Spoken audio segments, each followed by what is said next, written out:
Good afternoon student. आप पढ़ रहे हैं स्टैटिक जीके में उत्तर कोरिया। ठीक है, स्टैटिक जीके में किसके बारे में पढ़ेंगे हम? उत्तर कोरिया के बारे में क्या करेंगे आज हम पढ़ेंगे। इसके कुछ पॉइंट हैं जो आप लोग को बता दे रहे हैं, और सबसे अच्छी बात है कि आप लोग स्टैटिक्स पॉइंट्स आप लोगों को इसमें मिल रहे हैं वीडियो में। तो प्लीज़ वीडियो को लाइक कर दीजिए, शेयर कर दीजिए, चैनल को सब्सक्राइब कर लीजिए। अगर आपको वीडियो अच्छी लगे तो पहले एंड तक देख लीजिए, सब्र कर लीजिए, पसंद आए तब लाइक कीजिए, अन्यथा नहीं कीजिए। उत्तर कोरिया के बारे में कुछ पॉइंट बता दें पहले। ठीक है, पहला पॉइंट क्या है? यहाँ कौन सा जनवादी लोकतंत्र है? क्या है? जनवादी लोकतंत्र, तांत्रिक, जनवादी लोकतांत्रिक क्या है? गणराज्य है। कौन सा जनवादी लोकतांत्रिक क्या है? गणराज्य है। उसमें पूर्वी एशिया में क्या है? ये बसा है। कहाँ है? पूर्वी एशिया में यह देश बसा हुआ है, जहाँ पे उत्तर कोरिया और दक्षिण कोरिया दो भाग में क्या है? बसा है ये। ठीक है, और सबसे बड़ी बात है कि इसके बारे में पूरा आपको बताएंगे, पूरा कब आज़ाद हुआ, ये भी गुलाम था। ठीक है, तो इसके बारे में भी आपको पूरा बताएंगे। यहाँ की कैपिटल, यहाँ की कैपिटल क्या है? देखिए, यहाँ की कैपिटल है प्योंगयांग। प्योंगयांग क्या है? यहाँ की कैपिटल है। क्या है? प्योंगयांग क्या है? यहाँ की कैपिटल है।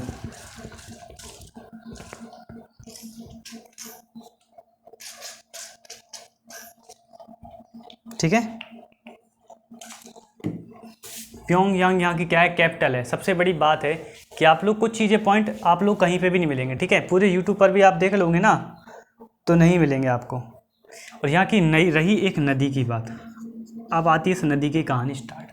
ठीक है, क्यों आती है? क्योंकि यही नदी है जिसके द्वारा उत्तर और दक्षिण कोरिया क्या होते हैं? अलग होते हैं। ठीक है, और भी दो देश हैं जो इसको अलग करते हैं। दो देशों से एक ये नदी ही एक इसका पार्टीशन है जो अलग करता है इसको अन्य देशों को। ठीक है, सबसे पहली नदी है अमनोक। अमनोक व तुमेन। अमनोक व तुमेन क्या है? ये दो नदी हैं जो, इसके सिर्फ दो नदी जो क्या करती हैं? अमनोक नदी किससे? रूस से अलग करता है। किसको? उत्तर कोरिया को रूस से अलग करता है। और तुमेन ये करता है चीन को।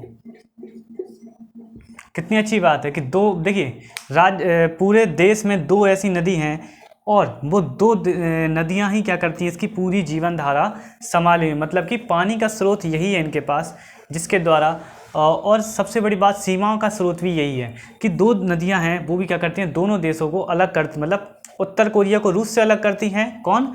अमनोक।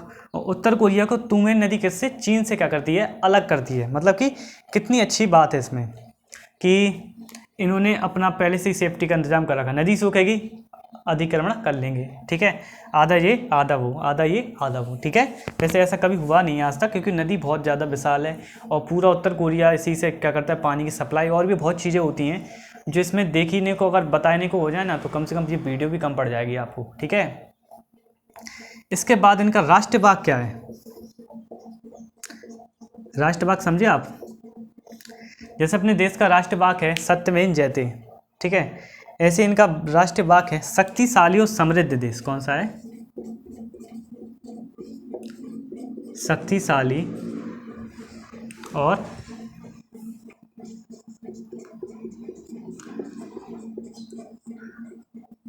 समृद्ध देश। मतलब देश के बारे में अगर इनके बताई जाए तो ये अपने आप को कहते हैं कि हम शक्तिशाली और समृद्ध हैं। भले ही छोटा सा भाग हो, देखिए आप लाइफ में भले ही छोटी सी जॉब हो या गवर्नमेंट जॉब हो, आपकी छोटी सी भी हो, तो भी आपकी कितनी रेपुटेशन या रिस्पेक्ट होती है मतलब सामाजिक सोशल उस पर, कि मतलब ठीक है बंदे के पास जॉब है। और प्राइवेट जॉब भी आप में अगर 1 लाख भी कमा लो ना तो सामने वाला ये सोचता है चलो जॉब है। एक जॉब है और जॉब है, दोनों में बहुत अंतर है। प्राइवेट है, गवर्नमेंट है, ये कौन सी पे डिपेंड करता है, ये आप पर। तैयारी करोगे, अच्छी मेहनत करोगे तो आपको गवर्नमेंट भी मिलेगी, और अगर नहीं करोगे मेहनत तो आप लोगों को फिर प्राइवेट भी में तो करनी, उस प्राइवेट में भी मेहनत करोगे ना तभी तो मिलेगी, ऐसे थोड़ी ना कोई दे देगा, है कि नहीं। इनकी भाषा क्या है, इनकी भाषा देखिए क्या है, राज्य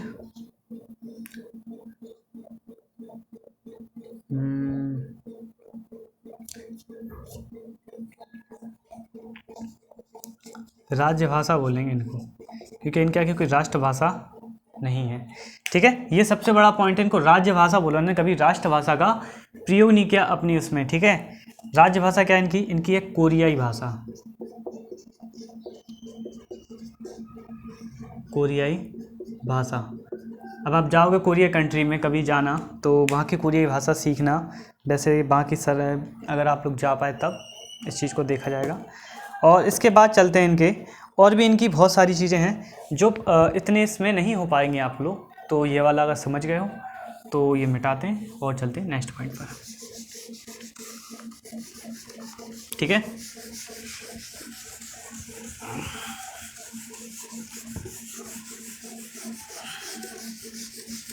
अपन लोग क्या क्या चीज़ समझ में आ गई कि इसको दो नदियां हैं जो क्या करती है, इसकी जीवन धारा है, और ये दोनों नदियां क्या करती हैं, चीन को और रूस से अलग करती हैं उत्तर कोरिया को। अब सबसे बड़ी बात है यहाँ पे सरकार और विधानमंडल कौन सा है, सरकार और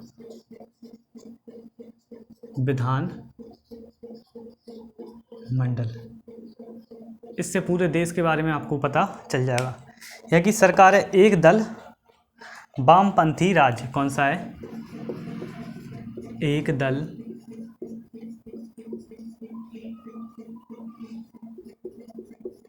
वामपंथी राज्य। किम जोंग उंग सुना है, बस अब समझदार हो आप, किम जोंग उंग, ठीक है। एक दल वामपंथी क्या है, इनकी सरकार है, और यहाँ के विधानमंडल कौन है, सुप्रीम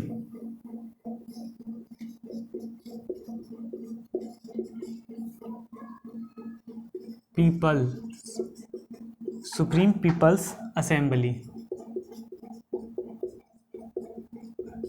बड़े बाप की औलाद, समझे, बड़े बाप की औलाद या बड़े लोग, क्या यहाँ के सुप्रीम पीपल्स और असेंबली मतलब बहुत अमीर आदमियों का एक समूह है जो क्या करता है, यहाँ की विधानमंडल क्या करता है, ऑपरेट करता है, और यहाँ की सरकार को कौन ऑपरेट करता है, किम जोंग उन।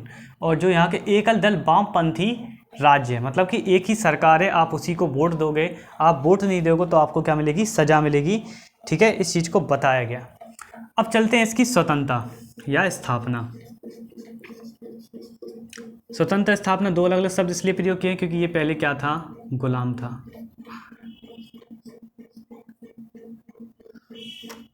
ठीक है। इसकी चलते हैं स्थापना, स्वतंत्रता की घोषणा करते हैं पहले,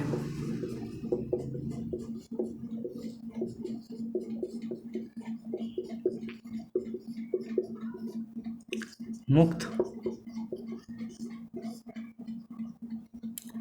अधिकार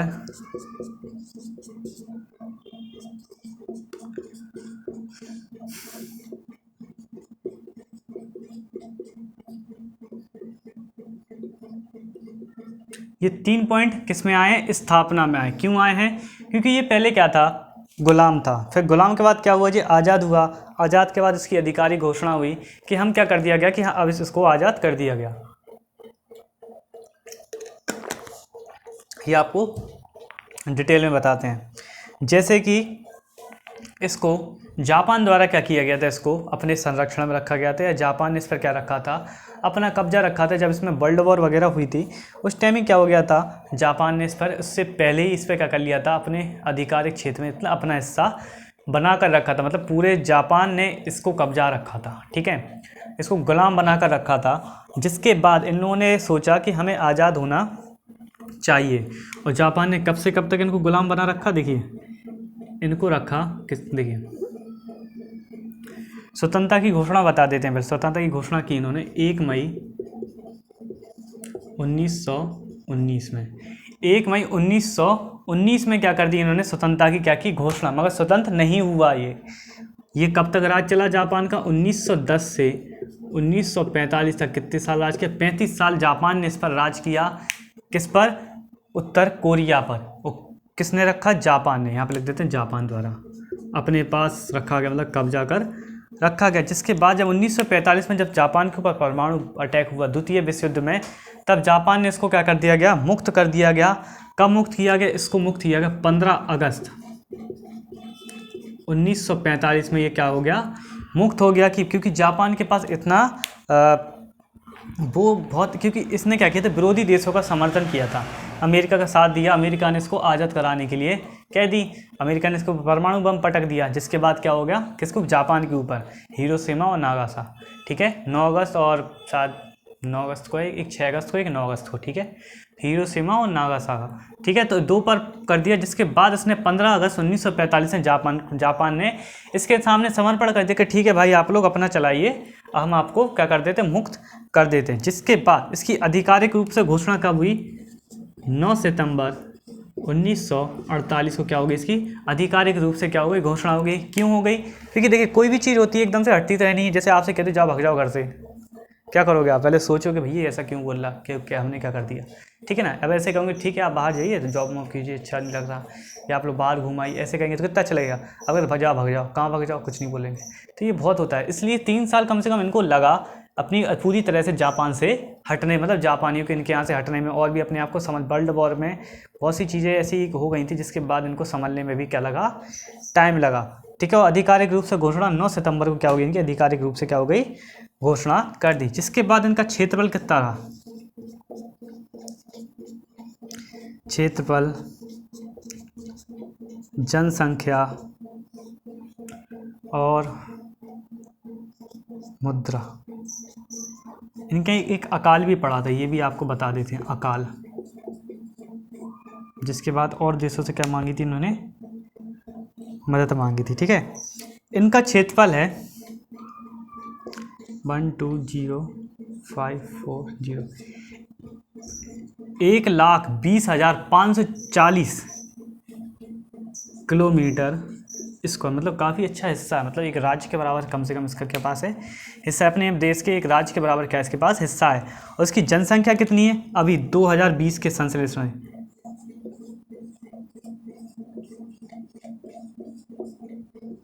कितनी हो गई? 2,26,600।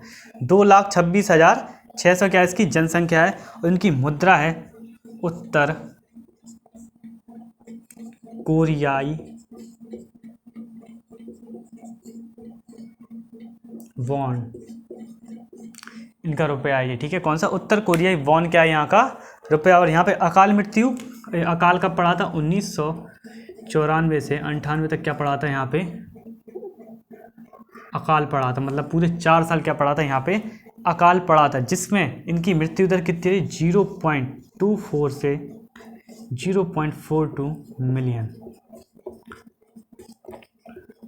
मतलब काफ़ी ज़्यादा इस तरीके को 2000 क्या बोलते हैं, ये जनसंख्या कम हो गई क्योंकि कोविड की वजह से जनसंख्या बहुत ज़्यादा कम हो गई। यहाँ पे कोविड भी बहुत कर रहा, मतलब अच्छे तरीके से पड़ा था। जिसके बाद यहाँ की जनसंख्या को भी थोड़ा सा सेपरेट हो गई, कम हो गई। मगर अच्छी खासी जनसंख्या 2,26,600 क्या यहाँ की जनसंख्या इनके एक राज्य के हिसाब से अपने यहाँ पे बहुत, मतलब ठीक है। मतलब जैसा भी देश है अच्छा देश है। ठीक है, किसी के बारे में बुराई करना मुनासिब नहीं, क्योंकि यार किसी के बारे में बुराई करने में कोई मतलब है नहीं है। तो अपना क्या हो गया, ये वाला क्या हो गया, अपना टॉपिक कंप्लीट हो गया। और स्टूडेंट सबसे बड़ी बात है कि अगर आपको वीडियो अच्छी लगे तो लाइक कीजिए, शेयर कीजिए, चैनल को सब्सक्राइब कीजिए। स्टैटिक्स पॉइंट्स आपको कम पढ़ाएगा, कोई भी स्टैटिक्स पॉइंट की वीडियो नहीं मिलेगी आपको। चैनल अच्छा है, आप लोग ज्वाइन कर लीजिए, बहुत अच्छी बात रहेगी। आप लोगों के लिए स्टैटिक्स में बहुत ज़्यादा अच्छी चीज़ों को डेवलप करके बताया गया है। अगर स्टैटिक्स देखोगे आप तो बहुत अच्छा रहेगा आपको। और भी चीज़ें हैं जो आप लोग सीखना चाहो तो सीख सकते हो। आज के लिए इसमें इतना ही। वीडियो को लाइक से चैनल को सब्सक्राइब करना ना भूलें।